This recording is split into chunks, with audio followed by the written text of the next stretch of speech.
My name is Diana Vance. I am 34 years old, and until that Thursday evening, I believed the locks on my home were enough to keep my parents out of my life. I was wrong. As I pulled into the driveway, I saw their silver Mercedes at the curb. They did not wave or get out. They waited until I noticed the wrapped box on my doorstep, then drove away. A cream card had been tied beneath the ribbon with 4 words in my mother's handwriting: "Keep this private." I should have left it untouched, but the warning felt like another command from childhood. I carried the box into the entryway and cut the ribbon. The first thing I saw was a photograph of my son asleep in his own bedroom. The second was a duplicate key to our house. Beneath those sat a thick envelope stamped with the name of a family court attorney. My knees nearly gave out. I dialed 911 before reading another page. 2 officers arrived within minutes, separated the contents, and told me not to touch anything else. That was when my husband came through the front door. He stopped at the sight of the uniforms, looked at the open box and turned pale. "Please don't tell me," he whispered. "They actually did it." His words frightened me more than the photograph, because they meant he knew something I did not. Before I tell you what the officers found beneath those papers, and why my husband looked like he had seen a ghost, tell me what time it is where you are right now. Where are you watching from? And what is the weather like there? I'm curious to see how far this story will travel. My husband's name was James, and the moment he said those words, both officers turned toward him. I did too. For several seconds he seemed unable to decide whether to look at me or the open box. Finally, he pointed to the envelope and asked whether anyone had removed the documents. One officer told him no. James swallowed and said, "3 weeks ago her father asked me to sign something. He said it was an emergency guardianship plan in case Diana and I were ever both hospitalized." I refused. I stared at him. He had never mentioned that conversation. James explained that my father Harrison had approached him outside his office, speaking calmly, almost casually, as if he were discussing insurance. When James demanded to know why such a document was necessary, Harrison said my mother Celia believed I had become emotionally unstable and that someone responsible needed to be prepared. James had told him to stay away from us. Harrison had smiled and replied, "You may not get to make that decision." James had kept quiet because he thought telling me would reopen wounds I had spent years trying to close. I wanted to be angry with him, but the box was sitting between us like proof that silence had only given my parents more room to move. The older officer introduced himself as Officer Chen and pulled on gloves. Under the family court envelope, he found a small digital recorder, a flash drive, 7 photographs, a child's wooden train, and a stuffed fox I recognized immediately. The train belonged to my 7-year-old son, Leo. The fox had disappeared after our last visit to my parents' home 5 months earlier. When Chen lifted it, a familiar lavender scent drifted into the room. My mother's perfume. The same perfume that used to linger outside my bedroom whenever she listened through the door. For one sharp instant I was 15 again, hiding a journal beneath my mattress because Celia had already decided which thoughts I was allowed to have. That memory did not arrive as a complete scene. It came as pressure in my chest, the click of a doorknob, and her voice asking why a daughter who loved her family needed secrets. The photographs were worse. One showed Leo sleeping. Another showed him eating breakfast at our kitchen island. A third had been taken through the fence behind his school. The dates printed in the corners covered nearly 3 months. In one image, the reflection in the window caught part of the photographer's face. It was not Celia or Harrison. It was a man I did not recognize. Officer Chen stopped treating the package like an ugly family dispute. He called a supervisor, requested an evidence technician, and asked whether my parents had ever possessed a key to our home. I told him Harrison had helped us replace a basement door lock the year before. We had changed the front lock after cutting contact, but not the basement one. James closed his eyes. Neither of us needed to say what that meant. The envelope contained a draft petition asking a court to grant my parents temporary control over Leo. Most of it was unassigned, but several attached statements had already been prepared. According to them, I had missed medical appointments, left Leo unattended, threatened relatives, and suffered unpredictable episodes that made our home unsafe. None of it was true. One statement carried what looked like James's signature. He leaned over the page and said, "That is not mine." Another page appeared to be a letter from a therapist I had never met. It described private sessions that had never happened and recommended that Leo be removed from my care before an avoidable crisis occurred. The language was polished, professional, and terrifying because it had been designed to sound reasonable. Chen asked about the recorder. James recognized the model. 3 months earlier, he had found a device just like it beneath the passenger seat of our car. He assumed it belonged to a coworker who had ridden with him, but when he later asked, the coworker denied ever seeing it. James had thrown it away. This recorder had a strip of silver adhesive on the back and a label reading Living Room 2. Officer Chen placed it in an evidence bag without switching it on. Living Room 2 suggests there may have been a Living Room 1, he said. The sentence changed the air in our home. The officers asked permission to conduct a protective sweep for obvious surveillance devices while they waited for the technician. James and I agreed. They found a tiny camera inside a smoke detector facing the kitchen table. Another device had been fitted behind a vent in the hallway near Leo's room. A third was discovered inside a hollowed-out book on the living room bookshelf, positioned to capture the couch and the front entryway. The cameras were not connected to our Wi-Fi.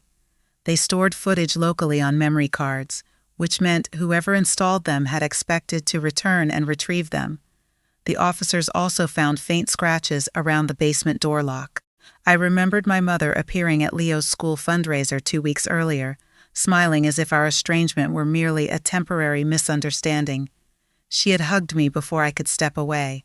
At the time, I thought she wanted to embarrass me in public. Now I wondered whether Harrison had entered our home while she kept us occupied. The evidence technician photographed everything. Chen warned us that the forged documents alone did not prove who created them and that family court papers could be drafted without ever being filed. He also said the photographs, duplicate key, and hidden devices created a much more serious picture. He advised us not to confront my parents, not to post online, and not to tell anyone what had been found. Then he asked whether we had somewhere else to stay that night. James's brother lived across Lake Washington, but leaving felt like surrendering our home. Still, I packed one bag for Leo and one for us. Leo was at a friend's supervised birthday dinner, and James arranged for his brother to collect him without explaining the details over the phone. Before we left, Chen handed me a property receipt and asked one final question. "Did your parents know your husband would be home late tonight?" I said yes. Celia had called James's office that morning, pretending to confirm a dinner invitation. Chen looked at the placement of the box, then at the open front door. "They may have expected you to open this alone," he said. I understood the message hidden beneath the ribbon at last. Keep this private had not been a warning to stay calm. It had been an instruction to remain isolated. As we stepped outside, the technician emerged from the hallway holding a fourth evidence bag. Inside was a memory card labeled with my name and a date from 7 years earlier, the week Leo was born.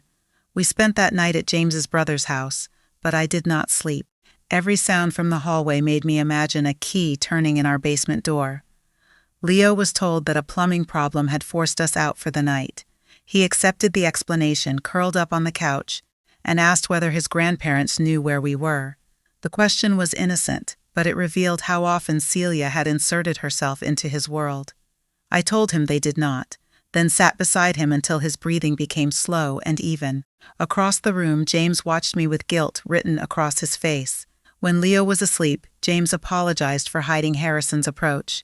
I told him I was hurt, but I also understood why he had hesitated. My parents had trained everyone around them to manage my reactions instead of confronting their behavior. That pattern ended that night. The next morning, Officer Chen called us back to the station.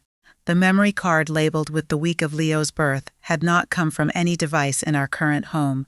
It contained scanned documents, voice recordings, and photographs collected over 7 years. The earliest recording was a conversation between Celia and me in the hospital after Leo was born.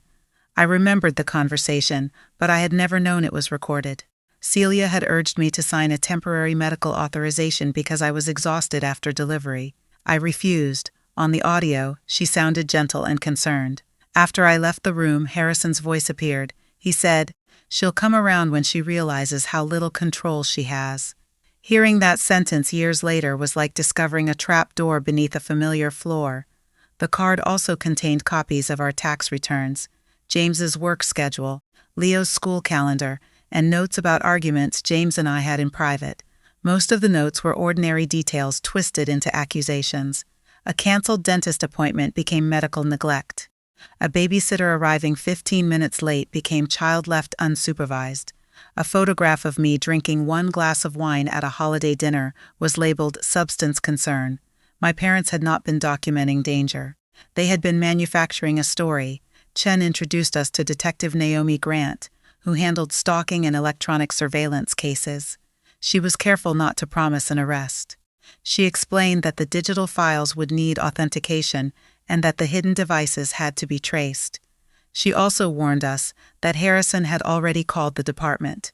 He claimed the box was a family archive delivered during a disagreement and accused me of overreacting because of long-standing emotional problems. He had given the name of a retired police captain who would supposedly confirm that Harrison was an honorable community member. The move was so predictable that it almost calmed me. He had not asked whether I was safe. He had gone straight to controlling the narrative. Detective Grant recommended immediate lock changes, a school security alert, and a temporary civil restraining order. Our attorney, Catherine Wells, met us that afternoon. She reviewed the fake guardianship petition and noticed something the rest of us had missed. The supposed therapist's license number belonged to a real professional, but the name on the letter did not match the state registry. The notarization stamp on James's forged statement was also genuine, yet it had been reported stolen 4 months earlier. Someone had built the file from pieces of real identities, hoping no one would inspect them closely. Catherine advised us not to visit my parents. Instead, she drafted a formal notice ordering them to stop contacting us, approaching Leo's school, entering our property, or using our personal records. James wanted to send it immediately. I asked for 10 minutes alone. In the conference room, I stared at the page and remembered being 23, standing in my parents' kitchen with an acceptance letter to a research fellowship at the University of Washington. Harrison had taken the letter from my hand, folded it twice, and said the family had already invested enough in my experiments. Celia had cried until I agreed to stay in Seattle and work in Harrison's investment firm. For years, I described that decision as my own because admitting the truth felt more humiliating. Now, the same people were trying to turn my adulthood into another document they could rewrite. I signed the notice. That evening, Detective Grant called with the first major break. A serial number from the hallway camera led to a local security installer. The buyer had paid cash, but the store's surveillance footage showed the purchaser clearly. It was the unknown man reflected in the school photograph. His name was Warren Cole, a private investigator whose license had been suspended after complaints involving illegal tracking. Phone records obtained through an emergency preservation request showed repeated contact between Cole and a number registered to Harrison's investment firm. Grant told us not to celebrate. Contact was not proof of conspiracy, and Cole might claim he had been hired only for lawful observation. Then she added that officers had visited his listed address and found the office empty. He had cleared out overnight. An hour later, Celia sent me a voice message. She did not mention the police or the box. She said she had heard Leo might be missing school and offered to collect him until things settled down. Her tone was warm, almost maternal. At the end, she lowered her voice and said, "A judge will care about stability, Diana. Think carefully before you make yourself look unstable." I forwarded the message to Detective Grant without replying. For the first time, I did not hear my mother as an all-powerful figure. I heard a woman following a script. Then Catherine called. The fake emergency petition was no longer merely a draft. Someone had attempted to file it that morning. The attempted filing forced everything into the open. Catherine obtained a copy from the courthouse and discovered that Harrison and Celia were asking for an emergency order before I could be notified. Their petition claimed James and I had disappeared with Leo after a domestic crisis, that police had visited our home because I was behaving irrationally, and that my parents were the only relatives capable of providing immediate stability. They had transformed our call for help into evidence against us. Attached were the forged therapist letter, James's false signature, carefully cropped photographs, and a declaration from Warren Cole describing himself only as a family safety consultant. The petition requested temporary guardianship, access to Leo's school records, and possession of our home keys. Catherine filed an opposition before the assigned judge reviewed the request. Because the petition involved alleged immediate risk, the court scheduled a hearing for the following afternoon. Detective Grant could not tell the judge what conclusions the criminal investigation would reach, but she provided a declaration confirming that hidden cameras, a duplicate key, and suspected forged documents had been collected from our home. Officer Chen's body camera timestamps proved the police had responded to evidence we reported, not to a disturbance caused by me. My parents arrived at court, dressed as if they were attending a charity luncheon. Celia wore pale gray and carried a leather folder against her chest. Harrison greeted two attorneys in the hallway and nodded to a clerk who seemed to recognize him. When he saw me, he did not look ashamed or frightened. He looked disappointed, the way he had looked when I brought home a grade he considered beneath me. Celia took one step toward Leo, who was waiting with James's brother farther down the corridor, but a court officer stopped her because of the temporary no-contact request. Her expression changed for only a second. The sweetness vanished and something cold appeared beneath it. Inside the courtroom, their attorney described them as devoted grandparents, responding to alarming information. He called the box a clumsy attempt to share family records and said the photographs had been taken to document Leo's routine because my parents feared neglect. He portrayed the key as an old spare accidentally left among returned belongings. Every violation became concern. Every lie became misunderstanding. Then Catherine placed the actual photographs beside the versions attached to the petition. The originals showed dates and wider backgrounds. One image my parents had labeled, Leo wandering alone outside school, revealed, when uncropped, James standing only a few feet away. Another, labeled Diana intoxicated at family gathering, showed a birthday toast with 5 other adults holding identical glasses. The judge asked why the images had been altered. My parents' attorney requested time to consult his clients. Harrison whispered to him, but Celia interrupted. She stood and said she could explain. The judge ordered her to sit unless called. Yet Celia kept talking. She said I had always been impulsive, that James was weak, and that someone had to plan for Leo's future. She insisted the family could not wait for me to collapse. Catherine asked whether Celia had authorized anyone to enter our home. Their attorney objected, but the judge allowed a limited answer because the petition requested access to the property. Celia looked directly at me and said, "A mother does what is necessary when her daughter refuses help." It was not a complete confession, but it was enough to destroy the careful image she had brought into the room. Harrison grabbed her arm and told her to stop. The judge noticed. So did the court reporter. Catherine then presented the voicemail in which Celia warned that a judge would care about stability. Because Celia had sent it directly to me, there was no recording consent issue. The judge listened twice.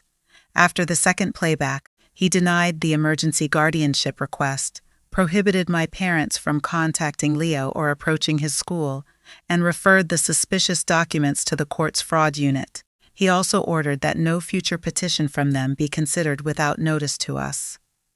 Outside the courtroom, Harrison finally lost his composure. He stepped close enough that the court officer moved between us.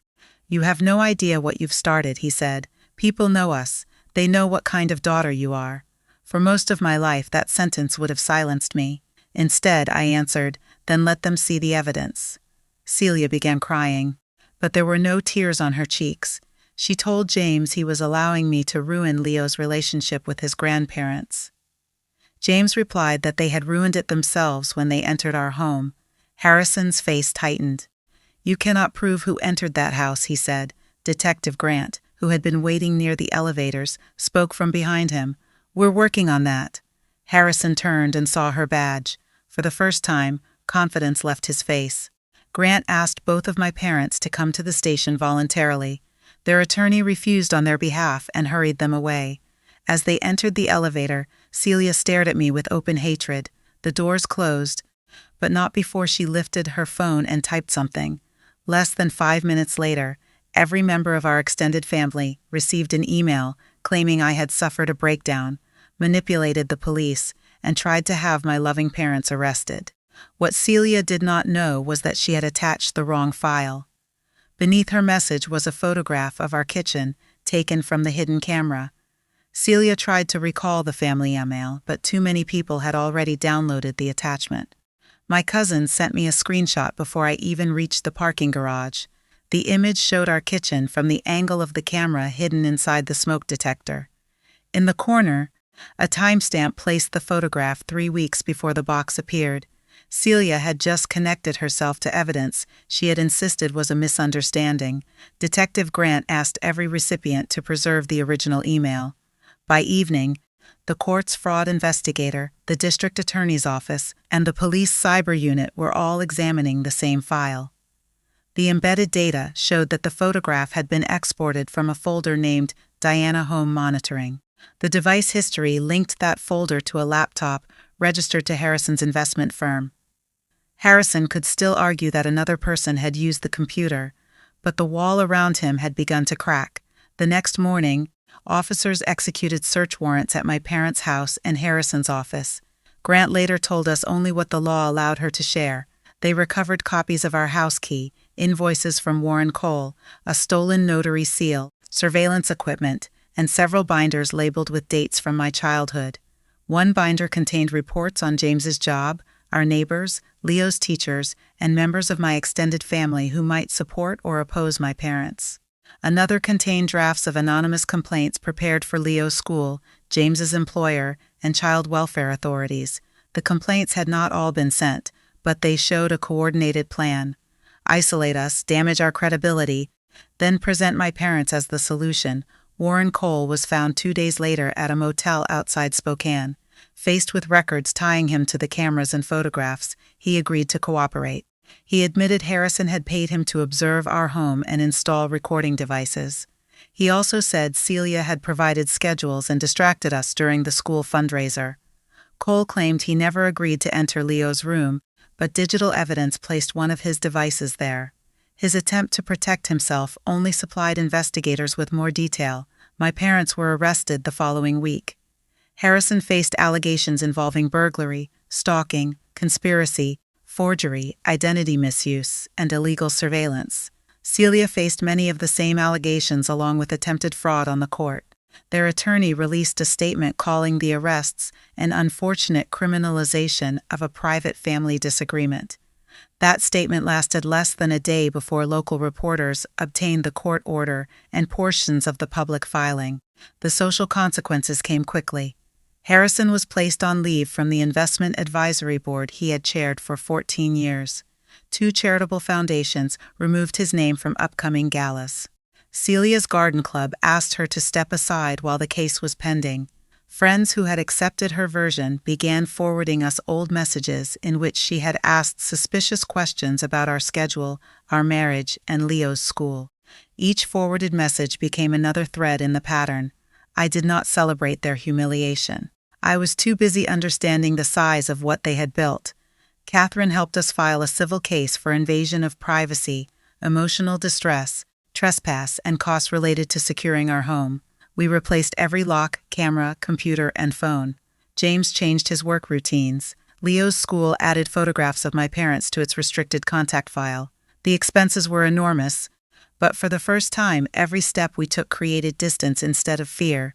Celia was released before trial under strict conditions. She was ordered not to contact us directly or indirectly. Harrison had to surrender his passport and was barred from accessing company devices. Through relatives, they continued insisting they had acted out of love. I gave the same response each time. Love does not require forged signatures, hidden cameras, or a stolen key. 3 weeks later, a floral arrangement arrived at James's brother's house. There was no sender's name. The card read, "Families Forgive." Detective Grant traced the purchase to a prepaid card, but store footage showed Celia standing at the register. It was a deliberate violation of the no-contact order. Grant arrested her again that afternoon. As Celia was led from the courthouse after her release was revoked, she saw me across the lobby. She did not plead or pretend. She mouthed 4 words, "You did this to us." I finally understood the difference between guilt and responsibility. I had not done this to them. I had simply stopped preventing the consequences. The criminal case took 10 months to reach its final stage. During that time, my parents used every legal delay available to them. Harrison changed attorneys twice. Celia requested medical accommodations, then appeared at social events, telling people the charges were destroying her health. Their supporters sent letters describing them as generous, respectable people who had devoted their lives to family. The prosecutor answered with photographs of the devices, payment records, forged documents, and Celia's own email containing the hidden camera image. The binders taken from their house revealed something even more personal. For years, Harrison had kept copies of correspondence addressed to me. Among them was the acceptance packet from the research fellowship I thought I had declined. A second letter showed that the fellowship had offered a stipend after I asked to defer. I had never seen it. Celia had called the fellowship office pretending to be me and withdrawn my application permanently. Another folder contained emails Harrison sent to a former boyfriend, warning him that I was unstable and would ruin his career. My parents had not begun controlling me when Leo was born. They had simply expanded a system that had worked for most of my life. Catherine asked whether I wanted those details included in our civil case. I said yes, not because a court could return the opportunities they stole, but because I was done helping them preserve a false history. James read every document with me. Sometimes I became angry. Sometimes I felt nothing at all. The hardest moments were the ones in which I recognized my own old words repeated back by Celia, that I was too sensitive, too impulsive, too dependent to make major decisions. I had spent years speaking about myself in my mother's language. Leo knew only what was appropriate for his age. We told him his grandparents had broken serious rules, that adults were handling it, and that none of it was his fault. He asked whether they loved him. I said I believed they felt something they called love, but love without respect could become possession. He was quiet, then said he did not want anyone taking pictures through his window again. That simple sentence became part of the impact statement Catherine helped us prepare. When trial approached, Warren Cole agreed to testify. The forensic evidence showed his equipment had entered our house multiple times. Phone location records placed Harrison nearby during 2 of those entries, while Celia's messages proved she had arranged distractions. The forged therapist letter was traced to a template found on Harrison's laptop. James's copied signature had been lifted from a contractor agreement. The stolen notary seal was recovered from a locked drawer in Celia's sewing room. Faced with that evidence, both of my parents accepted plea agreements. Harrison pleaded guilty to charges that included residential burglary, stalking, conspiracy, and forgery. Celia pleaded guilty to stalking, conspiracy, attempted court fraud, and violating the protective order. At sentencing, Harrison asked the judge to consider his service to the community. The judge replied that public trust made his conduct more serious, not less. Harrison received a multi-year prison sentence followed by supervised release. Celia received county custody, intensive probation, mandatory treatment, and a long-term protective order forbidding contact with us. The court also ordered restitution for our security costs and legal expenses. Their financial image collapsed with the case. Harrison's investment firm lost major clients and closed. Their civil insurer refused to cover intentional misconduct. To satisfy legal fees, restitution, and the settlement of our civil claims, they sold the large house where I had grown up. The charitable foundation removed Harrison permanently and issued an apology to donors. Celia lost the social circle she had used as an audience for her version of our family. On sentencing day, she turned toward me and whispered, "Was it worth destroying everything?" I answered quietly, "I didn't destroy it. I opened the box." That was the last direct conversation we ever had. A year after the sentencing, our house no longer felt like a place under observation. The basement door had been replaced, the hallway vent repaired, and the smoke detector changed twice before I stopped looking at it whenever I entered the kitchen. Healing did not arrive as one dramatic moment. It appeared in ordinary things, leaving my phone on the counter without checking for messages, watching Leo walk into school without scanning the parking lot, disagreeing with James without hearing my father's voice, predicting our marriage would fail. James and I also repaired the silence between us. He promised never again to protect me by withholding information, and I promised to tell him when old fear was shaping a new decision. We attended counseling, not because my parents' forged letter had been right, but because real support is chosen, honest, and accountable. That distinction mattered to me. Celia had used the idea of mental health as a weapon. I refused to let her turn asking for help into something shameful. The civil settlement paid our remaining security expenses and created an education fund for Leo. I did not want money from my parents to feel like a reward, so we treated it as restoration. Part of the settlement also required them to surrender every photograph, recording, copy of a key, and document connected to us. Detective Grant supervised the transfer. There were 14 boxes. I did not open most of them. Catherine arranged for a digital forensics company to identify anything necessary for our records and destroy the rest. One small envelope was returned to me because it contained my original fellowship acceptance letter. I held it for a long time. The paper was yellowed at the edges, but my name was still clear. At 35, I applied to a public health research program at the same university. When the acceptance email arrived, I read it aloud to James and Leo. No one took it from my hands. Extended family members reacted in different ways. Some apologized for believing Celia. Others said they wanted to remain neutral, as though hidden cameras and forged court documents were merely two sides of a disagreement. I stopped arguing with them. Neutrality had been the space in which my parents operated best. Anyone who required me to minimize the truth in order to keep family peace no longer had a central place in my life. Leo eventually asked whether he would ever see his grandparents again. I told him the protective order would remain and that when he was older he could discuss his feelings with us and qualified professionals. I did not ask him to hate them. Hatred would have kept them present in a different form. I wanted him to understand boundaries, evidence, and the difference between forgiveness and access. Forgiveness can be personal. Access must be earned. Sometimes people call what happened revenge. I understand why. Harrison lost his freedom, business, home, and reputation. Celia lost her social standing, control over our family, and the audience that once accepted every story she told. Their punishment was severe, but I never planted evidence, spread rumors, or engineered their collapse. I preserved what they sent, reported what they did, and refused to retreat when they tried to make me doubt myself. The truth created consequences they had spent years avoiding. The wrapped box remained in police evidence until the case closed. When it was finally released, I asked for only the warning card. I framed it beside my fellowship acceptance letter. "Keep this private" now hangs beneath proof that I reclaimed a decision they once stole from me. The words no longer sound like an order. They remind me of the exact moment obedience ended. So here is the lesson I carried from that doorstep. When controlling people tell you to stay quiet, they are often protecting the story that gives them power. Document the facts, ask for help, build boundaries that have consequences, and never confuse family loyalty with permission to invade your life. I pinned a question in the comments. Would you have opened that box? Or would you have called the police before touching it? Where do you draw the line between family obligation and self-protection? Go to that pinned comment and tell me your honest thoughts. And if this story reminded you of someone who was told their whole life that keeping the peace meant accepting control, stay close to She Chose Herself. Every voice here helps another person believe that the moment obedience ends is the moment freedom begins.